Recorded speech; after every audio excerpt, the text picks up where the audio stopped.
Right now, sitting in front of me, he's a legend, somebody who you should know. You should love him if you're watching. You probably recognize him. If you're listening, you haven't heard his voice. But it's Jeru the Damaja. How you doing, brother? What's going on, Dave? Good, man. You know, what are you damaging? You know, I never really asked you where you got the name from. And this might be our like 700 interview, huh? All over, me and Dave have done interviews all over. Toronto, a few places, right. Basically, what I damage is the microphone. And not only that, I damage shows. And plus, I damage the concepts that people are stuck with. Even myself, like in this last 17, 18 years of making records, a lot of things that I thought was the way it was, I had broke down. And in order to build something, you need to destroy. So that's what it is. It's not really negative, it's more positive, and it's more about concepts and ideas and microphone wrecking. When people say that you got to build to destroy, is there a certain way in which you got to look at that? Because some folks think that, you know, we just need to destroy stuff, and I don't think they fully understand what it means when you're destroying. Is there a process? I mean, yeah, there's always a process. You just don't come in and like start smashing stuff up. It's like, say you wanted to build a house, you have to dig up the earth, right? So, but you would have to do it in a systematic way, whereas you're able to build upon it. You know, you just don't go knocking everything down. If I wanted to go to the forest and cut out some land, I just wouldn't start banging out trees and leaving the stubs everywhere. I would have to do it in a systematic way, and that's all it is. You have to go about things in a way that's has some type of sequence to it, you know, so that you know what your next move But is. when you're destroying, are you doing it with the idea of building, and in that building, are you trying to plant seeds or have a methodology? Definitely. When I'm wrecking the mic, no, I'm just destroying it, damaging it, killing it, you know, rocking the house. But then again, I guess I am building, because then I'm building a fan base, and I'm planting seeds of whatever it is I'm talking about at the time. But when I'm just like in my day-to-day life, whenever I'm tearing something down, I'm trying to, you know, build upon it, plant seeds, as you said. You know, it's funny now, because when I look back at myself and look back at some of my interviews and some of the things that I say, you could really see youth. You know what I mean? When you think you know everything, but you really don't know anything at all. You're like arguing with people. Man, I'm telling you, the world is flat, son. You know what I'm saying? So it's flat, son. It's flat. You know what I'm saying? So it's definitely has given me a chance, and having the reputation that I've had is definitely given me a chance to grow and look at myself and realize what the damage is really supposed to be. You know, you mentioned something earlier about that you damaged the mic. And it's interesting, because I talk to a lot of newer artists, and I've noticed that there's a big difference between what somebody like yourself would say, and I'm not saying like you're an elder or something like that, right. but just coming from a different era.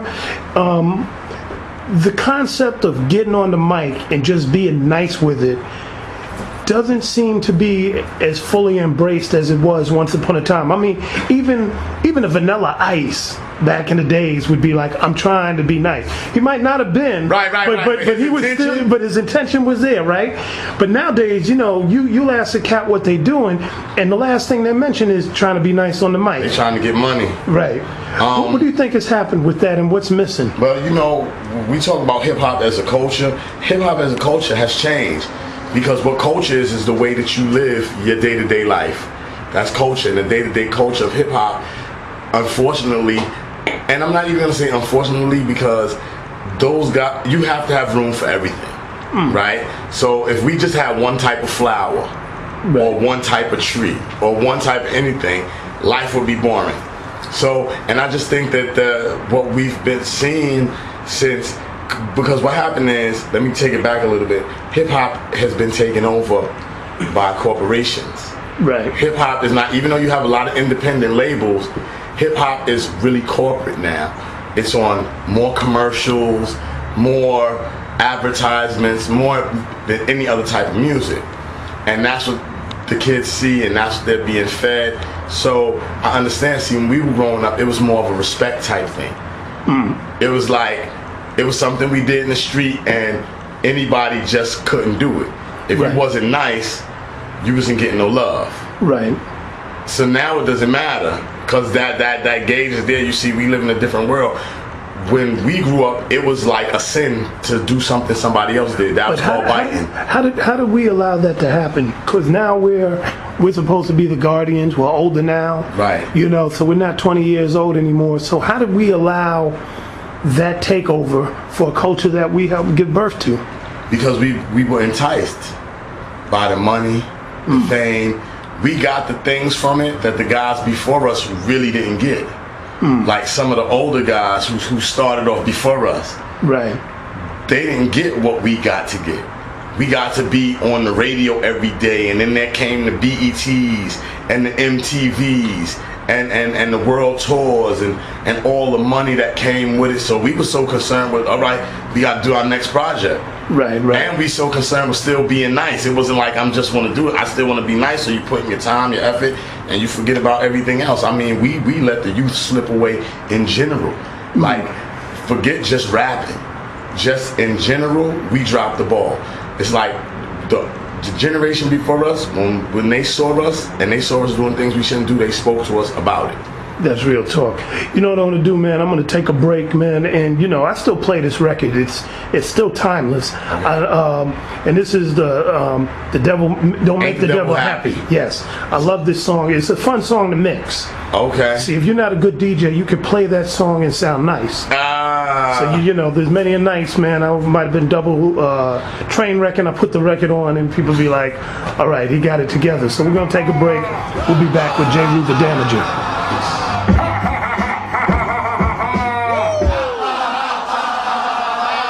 Search for the secret sweet mortality. I alter my physical chemistry. Walk through the valley of the shadow of death. I exist even when no things are left. Vibrations transcend space and time. Pure at heart because I deal with the mind. That's why I control these verses. For the whole world, my thoughts are now universes. Written on these pages is the ageless wisdom of the sages. Ignorance is contagious. So I hope you keep it focused. There's no hocus pocus. In the end, it's just us. Devil not brother killing brother. It's insane. Going out like Abel and Cain. Wise and nothing. Use your brain. There'll be no limit to the things that we can gain. In positivity, balance it with negativity. Until then, ain't the devil happy? We're back here. Ain't the devil happy? You think that song is ahead of its time? I'm not gonna say it's ahead of its time, but it's definitely still relevant. You can apply it today. It's definitely still relevant. I mean, people might think you just did it last week. Right. Some people are some things are timeless, and that's why I got a new movement, Dave, too, where I'm trying to get people to stop calling our music old school. Oh yeah, I agree. Stop calling us old school and call it classical.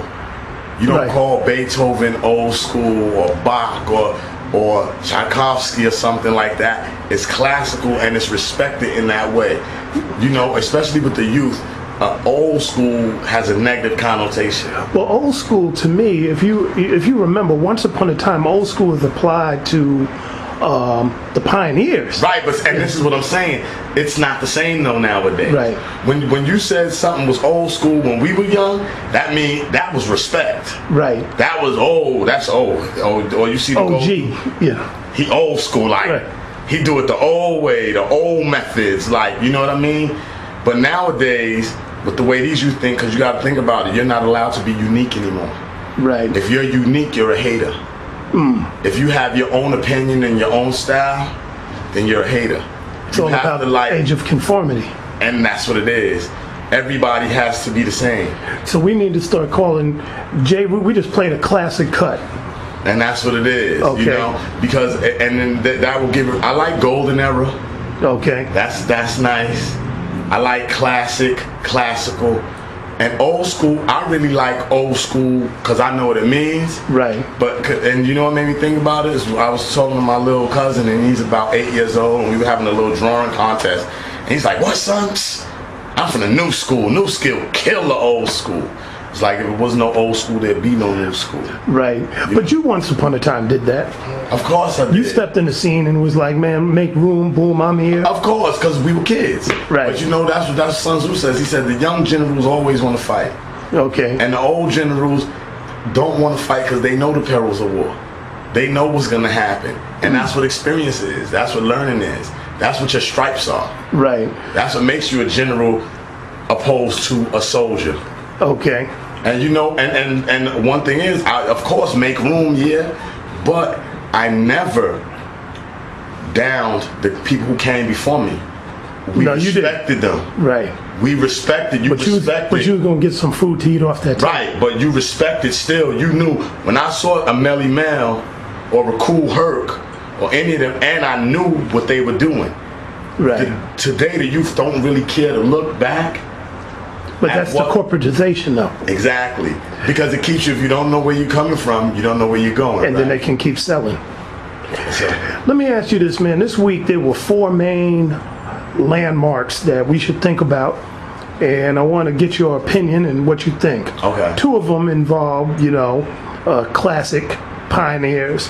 The birthday of Kool Herc on Monday the 16th. Yes, sir. And the birthday of Africa Bambaataa on Thursday the 19th. Right. Also, sadly, on that day, the 2nd anniversary, I don't like to use that word, of the passing of Jeru. Yeah. And then, of course, the rebirth of 2Pac.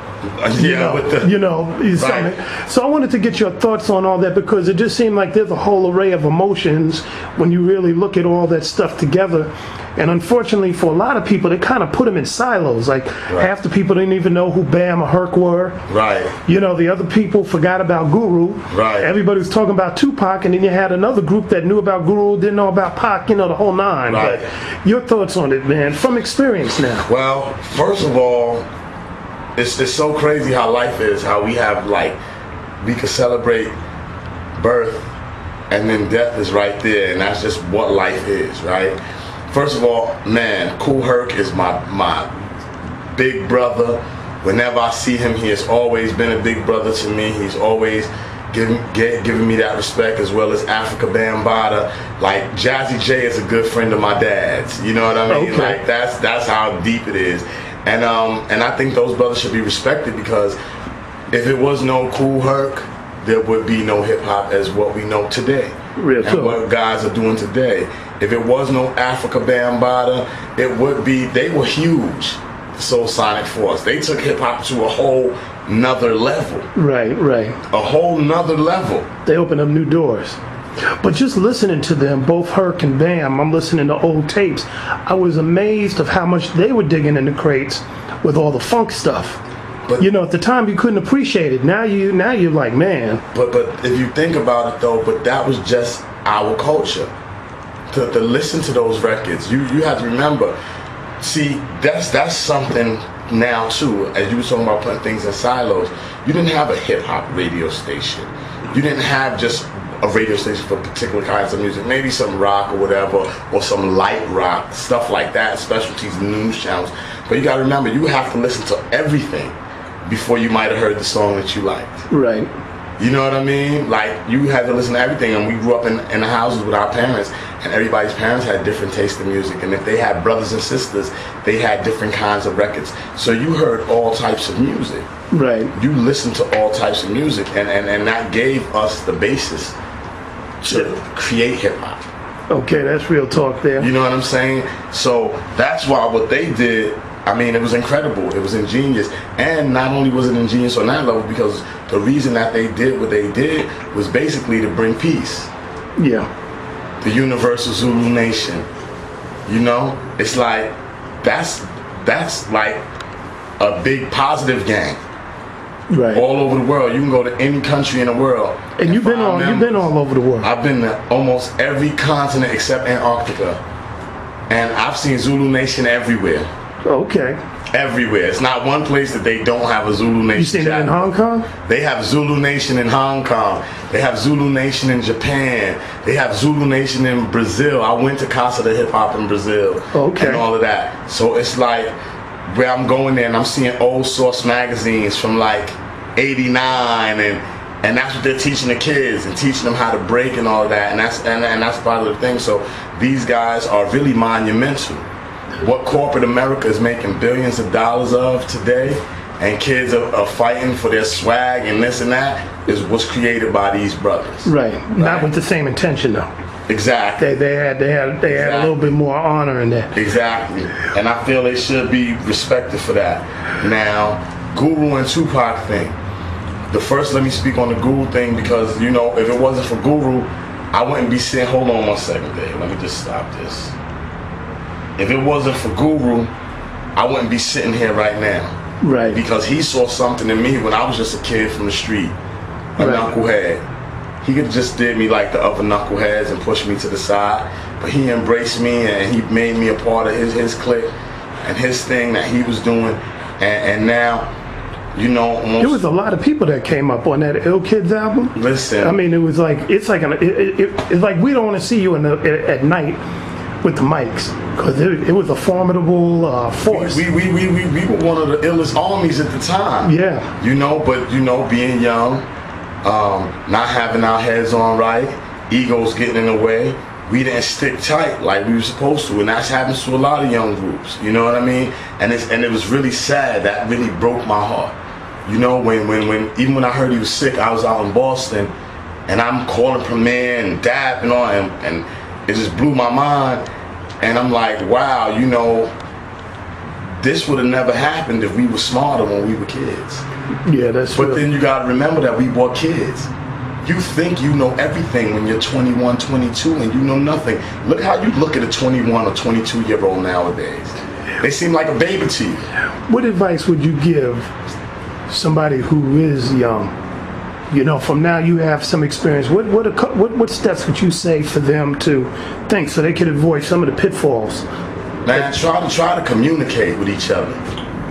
Try to communicate and try not to let your ego get too much in the way, because that's gonna do it every time.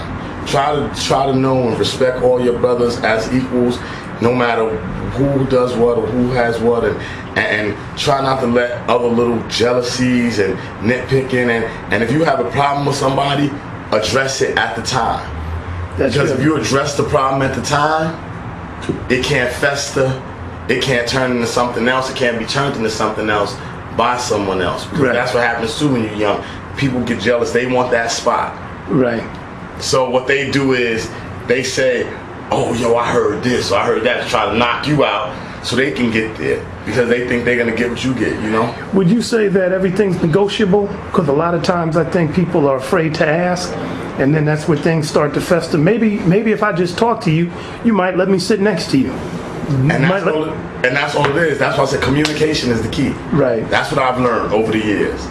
Any problems that I've ever had with any individual in the past that I would have handled one way, I know now that communication can handle that a totally different way. Where all parties are happy, and even if all parties are not happy, all parties are at least satisfied to a degree where it's not resting on their chest and on their head. I'm gonna take a break because we're gonna get the 2Pac thing, but let's play another song. Okay. I'm gonna let you pick one. How about the originals? Since we talking about, you know, the originals of hip hop, Kool Herc and Bambaataa. We'll play the originals. We'll be right back.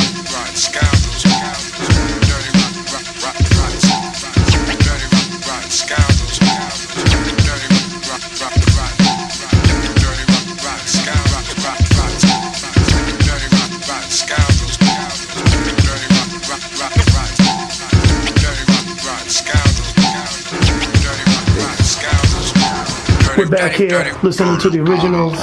Jeru, the Damaja in the building. Your music doesn't get tired, huh? Do you listen to your stuff, man? Or when you drive around, do you? Not really. I don't really listen to myself. Come on, man. You don't be like, man, that was nice, son. I was rolling with the brothers. And it's funny because I was listening to it, and I don't really listen to it because I do a lot of shows, Dave. Like a lot of people don't know, I'm doing hundreds of shows a year, literally all over the world. So I'm doing those records every night. Oh, okay. So you hear yourself. Yeah. So I'm not gonna just be sitting down on my leisure time listening to myself. I'm egotistical, but not that egotistical. And I do now. This is what I do when I do hear it other places. I get to hear verses that I don't do, and I do. You know, sometimes be like, oh yes, I killed that right there. You know, okay, it's nice. But yeah, but I think that good music is timeless. Okay, so Jeru, the experience now versus Jeru when he was coming out the box. Who wins in an MC battle? Oh, Jeru now. Oh, really? For sure. Why so? Because I know more. I've seen more. I have more things to talk about. So if you was to battle yourself right now, what would you do? What would be the technique that you would use to take him out? MC battle. MC battle? Basically, I would just pick what he thinks he knows apart. Okay. You know, that's it. Test on what he thinks is facts. What he thinks is the unchangeable. You know what I mean? Because that's what I've learned in life, that sometimes you think you know something, you don't know. But when you're younger, you often have a certain type of energy and fire. Do you still have that? Yes, I do. Because I stay hungry, because I have different passions besides just rapping. That's right. Last time we talked about that, you do a lot more than this. Yeah, I do photography. Yeah. All types of stuff. So I'm constantly creating. That's where my drive comes from. My drive comes from creativity and being able to travel all over the world and rock all of these shows. The Jeru of the past can't rock a show like the Jeru today. Right. Well, the Jeru of the past might have just stayed in the hotel room or something, right? No, he was going out. Oh, okay. He was hitting the street. He was hitting the street hard. But that's what built up to make Jeru today. Right. And that's why that Jeru he's a good guy and he's great, but this Jeru is much better. He knows much more. He knows how to deal with people better and everything like that. Well, let's get to Pac, Okay. because, you know, people were crying when they seen him show up in this hologram. You know, people were just like, you know, I mean, whatever it was about that, you know, brought out a lot of emotions. And at the same time, it brings up a whole bunch of legal questions. You know, I used to joke with the Jungle Brothers and say, man, these people don't, I would see them do like raves and stuff, right? Right. And I'd be like, you know, Mike, you know, I'll see Mike and I'd be like, you know, these people don't really know who you are. Right. And they'd be like, oh no, they're fans. I remember we did this we was at this one show in Seattle, and this lady came up to Mike G, and asked him for a pen. And then came to me and said, I love you guys, and asked me for the autograph, thinking I was the Jungle Brother. Right. So I said, so you should just get a clone. Right. And then you can make hella money. So now the possibility is there, but at the same time, scary. It's scary because it's this movie. I was trying to think of the name with the brothers in the car. I was trying to think of the name of this movie. When it's a movie about this actress. She's like the hugest actress in the world, but she's like a hologram or something. She's not real. And it's like, this is what it's coming to, is just showing you that, you know, it's cool in a way, like it's cool, but now, so what they're gonna do now, like we were saying in the car, have Bob Marley concerts now, and it's just, it takes away from the artistry. Right. Well, let me ask you this. You know, one of the things that I was saying is that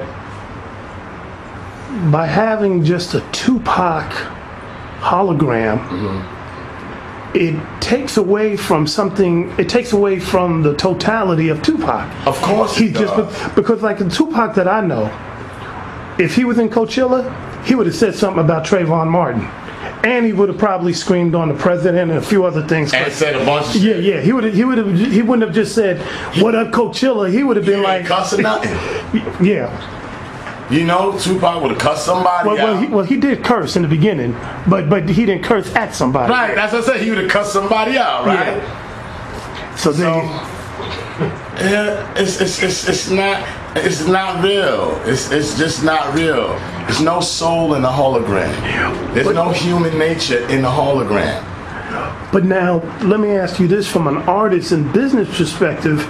When they made a lot of people sign on that line from here to perpetuity, because that's in a lot of people's contracts, are you concerned that somebody's going to be like, well, you know, we will do a Jeru concert in New Zealand, give them some pennies, but we're going to use the hologram, and you know that whole sort of thing. Can they exploit your likeness? Well, now? I'm pretty good. That's one thing about the old young Jeru. I was still smart enough to know to have a good lawyer, right, and be able to read my contracts myself to a degree, and I have a great enough knowledge of the human language to know what certain words meant. Right. And my mom used to always tell me that. She's like, you know, you always got to get a little bit of knowledge first. She's like, this way, so your lawyers might want to jerk you. Right. So you got to know what people are talking about, just so they can, not that you could do it like they could do it, Just so they know you could know they can't tell you it costs $1 million, and you know, nah, this could get done for $100,000. You Right. understand what I'm saying? Have a little bit of knowledge of what's going on. So no, I'm good. I really pretty much own my own image and likeness. I own my own publishing. Oh, And all okay. that type stuff. So that was one of my things from the beginning. So you're one of those smart Negroes. I mean, One of those uppity people that I'm one of those uppity Negroes that they don't like, and they will try to knock me down a couple pegs, and you know, and listen, it has been done. I mean, this is why I'm still around, Dave, because I've learned over the years just what I need to do. I stayed on top of it. I was just telling my brothers earlier, I don't really even listen to music. I'm studying too much. But you just said you're also traveling, and this is what I want to kind of conclude on. You know, a lot of people for a long time just stayed in the States. Right. And you like Chuck D and others have made the whole world your temple, so to speak. Right. You know, from your travels, you know, where do you like stopping down, and who are some of the talents that stay out? You know, who, if you was to tell people like, look, you all need to be up on these artists, or you all need to see this scene, Man. what are 2 or 3 places that you definitely tell people to go to? All right, the scene, one of the largest scenes, you know, 2 of the largest scenes, let me say, Germany and France. That's what I keep hearing. Germany and France, off the chain. But then you got places like Poland. It's coming big and hard now. Poland? It's coming big and hard. I just did a song with a group called Slums Attack last year, over pretty much 2 million hits on YouTube. The record went platinum out there. I politic the deal now, where I'm doing a song having Polish producers with American rappers, American producers with Polish rappers. I have OC, Large Professor. I'm doing a song with Heather B and Moni Love and a Polish female MC. What? Yeah, they're about their hip hop. Oh man. They're about their hip hop. So you really are one of them educated niggas. You're really doing it. I'm trying to, and I mean, I've been out there a few times this year. I'm getting ready to go back again in June. What's the name of the song? The song is called, I don't even know the name of the song because I can't speak Well, Polish. what's the name of the group? It's called Slums Attack. Okay, I'm And it's gonna have somebody look that up. Yeah, We're gonna Slums play Attack that. featuring Jeru the Damaja Okay. and OSTR. And yeah, and if you look at all their videos, and these are OG dudes. They've been making records for the last 15, 16, 17 years as well. So they respect, they know all of us, they know if you listen to their style, the way they DJing, the way they're producing, it's crazy. And I think they're the new come up now that the whole EU has come about, and Poland is like being able to move around. There's a lot of Polish people, Right. you know? So Poland is definitely one of those places. Like I said, look out for the album I'm doing. It's gonna be crazy. Who would have thought Jeru would be rocking in Poland like that, man? Who would have known, man? You know, life is beautiful. Right. Well, so Germany, France, Poland, any other spots? Oh man, everywhere. Chile.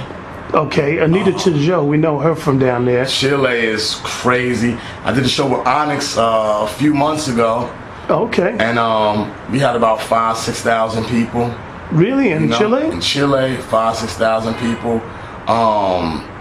Man, there's so many places. Switzerland, Okay. Australia. Okay. It's so many places. The world is so huge, and you know you can eat off it every single day if you're smart and you got good music. Yeah, well, you know, you need a roadie or something, man? Unfortunately, Yeah, I mean, you got a whole crew in the crib right now. I only move with me and my DJ. Oh, okay. That's how we do it. You know, we cut costs. I hear that, man. So it ain't like 50 people on the stage. That was 1990, Right. 91 when you did that. Now I don't even have a hype man. Oh, I hear that. You know, I just do it myself and keep it moving. Oh, Ain't no now you can get ad-libs the on hologram records. to be the hype man. Oh, not even. I end up killing my hologram. We get on each other's nerves. I hear that. And you know, my last question for you as we get ready to close out, man, Brooklyn, right? What the heck is up with Brooklyn, man? It's like a legend of MCs that have just come from there. What is it about it? Is it the water? Is it something there, man? I mean... No, this is what it is about Brooklyn, and a lot of people don't really understand it. It's nothing that huge. It's just that people from Brooklyn, as far as New York is concerned, we have the reputation for just doing it, for just going everywhere and being everywhere. Like a lot of times when we were younger, if somebody knew, that's where the saying is, Brooklyn in the house. Right. Because Brooklyn will be everywhere. Brooklyn will be places you didn't even think Right. Brooklyn would be. It's so bad that Oprah came to Brooklyn. My grandmother stood up and was like, Brooklyn in the house. I'm like, man, and she was like, I was like, you did that to Oprah? She was like, for sure. I'm like, okay. You know, so it's just that Brooklyn, people from Brooklyn explore. Right, but what about the MC skills that's honed it? From the Big Daddy Kanes to the JVs to yourselves and others? Because Brooklyn people, we like to talk. We like to hustle. You know, we like to get over. We will, you know, use violence, but in the street game, but we like to be the hustlers. We like to, you know, talk a lot. Okay, so Brooklyn's a hustle place. Yeah. That's why Oakland and Brooklyn always seem the same. Because they rappers. Right. Everybody kind of have that swag. Right, they rappers. That gift the gab. Because we got to think about it. What rapping is just talking, right? When they used to use the term rapping. Let me rap with you. That's right. So that's the original term. We rapping about this. So that rapping is just talking. So if you come from any place where there's talkers. There you go. Like you see, like it's so funny. Like the whole thing, you got to think about like UTFO and all those guys. Is the Grizzly Kids and Gizzo and all that. That's just like how brothers talk out here. You understand what I'm saying? And so that's all it is. So it's the gift of gab, man. Gift of gab, baby. Well, Jeru, man, it's always a pleasure, man. Any last thoughts, man, or anything like that? Man, just whoever's watching this, just know and understand, man. At the end of the day, you have to live with you. So be yourself, respect yourself, and try to move the way you want to move, you know? Can you do a little rhyme, man, so I can put it in the hologram, you know? All right, let's do a little rhyme. Check it out. My name is Jeru, and I'm an LMC. I'm lamping here with my homeboy, Davey D. We've been doing this thing for years. I know during this interview, I shedded a little bit of tears, but it's not because I'm sad or mad. I'm tired. And that's it. I'm out. There you go. Jeru the Damaja, man. We're going to take a break. We'll be right back, folks. Peace.